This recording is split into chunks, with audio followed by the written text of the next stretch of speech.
सावन के तीसरे सोमवार पर देश प्रदेश के साथ राजधानी देहरादून के शिवालयों में भी भक्तों का जनसैलाब उमड़ पड़ा। हर कोई भगवान भोलेनाथ का जलाभिषेक करने देहरादून के तमाम शिवालयों में पहुंच रहा है। शिव भक्तों का कहना है कि भगवान भोलेनाथ से अगर सच्चे मन से मन्नत मांगे तो उनकी मनोकामनाएं जरूर पूरी होती हैं।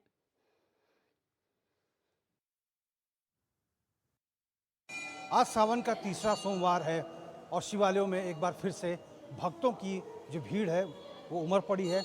आप देख सकते हैं किस तरह से भगवान भोलेनाथ का जलाभिषेक हो रहा है। दूध से अभिषेक किया जा रहा है। भांग, धतूरा, बेलपत्र जो शिव जी को अत्यंत प्रिय है वो चढ़ाया जा रहा है। भारी संख्या में लोग शिवालयों में पहुंच रहे हैं। आज हम देहरादून के एक प्रसिद्ध माँ काली मंदिर में मौजूद हैं, जहाँ पर इस भव्य शिवालय पर भगवान शिव के शिवलिंग पर यहाँ पर पूजा अर्चना करते हुए, जलाभिषेक करते हुए लोग यहाँ दिखाई दे रहे हैं। माता जी, क्या कुछ कहेंगी? सावन का तीसरा सोमवार है, कितनी आस्था है पर भगवान भोलेनाथ के प्रति? सर हम तो मतलब पूरे सावन चढ़ाते हैं जल। सोमवार के से अलग पूरा ही सावन जी। कहा जाता है शिव जी को सावन का महीना बहुत प्रिय है। हाँ जी, हम तो फुल आस्था है। और देख सकते हैं सभी लोग, भारी संख्या में जो युवतियां हैं वो भगवान भोलेनाथ से पूजा अर्चना कर रही हैं और अपनी मनोकामनाएं मांग रही हैं। माता जी, आज सावन का तीसरा सोमवार है। हाँ जी। क्या लगता है भगवान एक लोटा जल से प्रसन्न हो जाते हैं? कितनी आस्था है भगवान के प्रति? बहुत आस्था है भैया, बहुत। लड़का मेरे परेशान रहता है, बहुत दुखी रहता है। हाँ, बहुत दुखी। आपको लगता है दीन दुखियों की भगवान भोलेनाथ सुनता है? हाँ, सुनते हैं सुनते हैं भैया, भगवान जी सुनते। ये तमाम भक्त हैं, सब अलग अलग मनोकामनाएं लेकर यहाँ पर मंदिर पर आ रहे हैं और भगवान भोलेनाथ का जलाभिषेक कर रहे हैं। छोटी सी बच्ची है। हाँ बेटा, जलाभिषेक कर रही है, क्या मांग रही है भगवान से? पढ़ाई लिखाई में मन लगे। ये छोटी बच्ची है। माँ बाप भी अपने बच्चों को ऐसे संस्कार देना चाहते हैं ताकि भविष्य में बड़े होकर वो अपनी सनातन संस्कृति से जुड़े रहें और भगवान की आराधना करें, क्योंकि संकट के समय में भगवान ही एक सहारा होते हैं। मैम, क्या कहेंगी आप? आज सावन का तीसरा सोमवार है, भारी संख्या में शिवालय में लोग पहुंच रहे हैं, कितनी आस्था है भोलेनाथ के प्रति? मुझे तो बहुत आस्था है, क्योंकि मैंने जो अभी व्रत वगैरह कुछ भी रखा है तो मेरी मनोकामना पूरी हुई है, इसलिए मैं भोलेनाथ जी को अच्छे से मानती हूँ और मुझे इनसे बहुत अच्छी श्रद्धा वगैरह।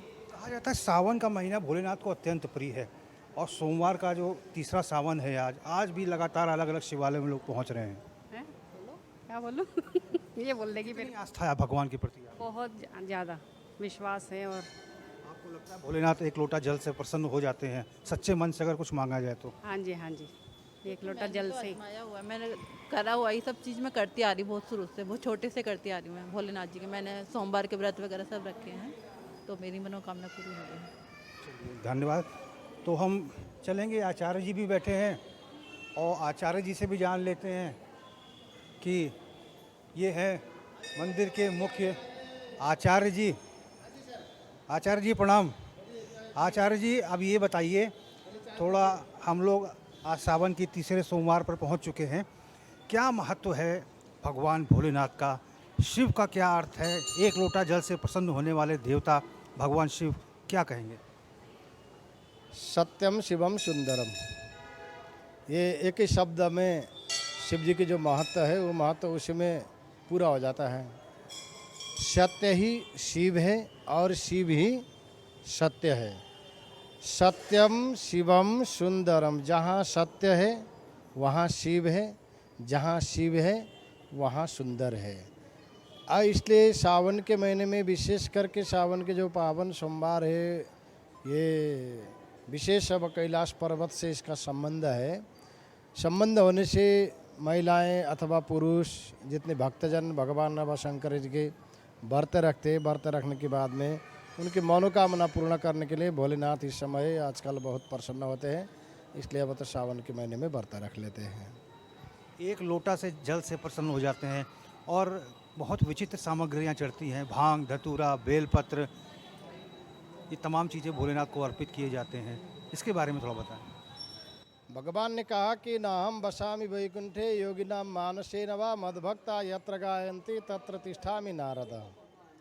भगवान अगर श्रद्धा के साथ में अगर भगवान की पूजा करें तो एक लोटा नहीं, एक बूंद से भी भगवान प्रसन्न होते हैं। अगर आप बोलते हैं कि अगर भांग से भगवान प्रसन्न होते हैं, अगर आपके अंदर भक्ति नहीं है, अगर भक्ति भाव अगर आपके अंदर नहीं है, तो चाहे 1 कुंटल भांग चढ़ा दो, चाहे 1 कुंटल फल चढ़ा दो, अगर फल में ही अगर भगवान प्रसन्न होते तो बगीचे में भगवान प्रकट होते हैं। फूल में ही अगर भगवान प्रसन्न होते तो बगीचे में जाकर के प्रसन्न होते हैं, मालिक उसमें प्रसन्न होते हैं। अब ये कि भगवान ही भक्ति है और आंतरिक जो आत्मा है, आत्मा से जब भगवान को जो पूजन कर लेते हैं तो वही अब भगवान उसे में प्रसन्न होते हैं। आप ये देख लीजिए कि भगवान किसके पास में प्रसन्न होते हैं। आज तक अब कहीं भी अब धनाढ़ आदमी के पास में भगवान प्रसन्न हुए नहीं हुए, और एकदम गरीबी आती है तो मतलब वहाँ भी भगवान प्रसन्न नहीं होते हैं। जहाँ भाव है वहीं भगवान है, जहाँ भाव नहीं है तो वहाँ भगवान नहीं है। इसलिए चाहे अगर अपने भावना से एक बूंद भी अगर जल चढ़ाइए, अगर आत्मा की शांति के लिए मतलब कर दीजिए। भगवान ने कहा न कि पत्रम पुष्पम फलम तोयम। भगवान अब किससे प्रसन्न होते? पत्र से। पत्र का मतलब बेलपत्ते अथवा फूल पत्ते वगैरह हो गए। अगर ये भी अगर आपको संभव नहीं है तो हाथ से जोड़ करके आप प्रसन्न कर लीजिए। पत्रम पुष्पम, सरदा का फूल अगर मिलता है तो ऐसे अब वनस्पति अब तो फूल वगैरह चढ़ा दीजिए, अगर नहीं है तो मतलब सरदा का फूल चढ़ा दीजिए। पत्रम पुष्पम फलम, भक्ति का फल चढ़ा दीजिए।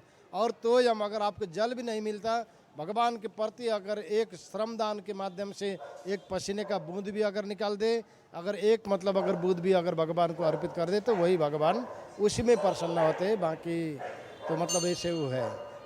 तो आचार्य जी ने बहुत अच्छी बात की, और एक बात ये भी है कि जैसे एक भक्त भगवान के बिना अधूरा होता है, वैसे भगवान भी भक्त के बिना अधूरे होते हैं। और जैसा कि आचार्य जी ने कहा है, जहाँ भाव होता है वहीं भगवान होते हैं। इसीलिए भगवान एक लोटा जल से ही प्रसन्न हो जाते हैं, लेकिन भाव होना अति आवश्यक है। HNN 24/7 के लिए अपने कैमरा पर्सन अभिषेक घाघट के साथ में रोहित विक्रम सिंह, देहरादून।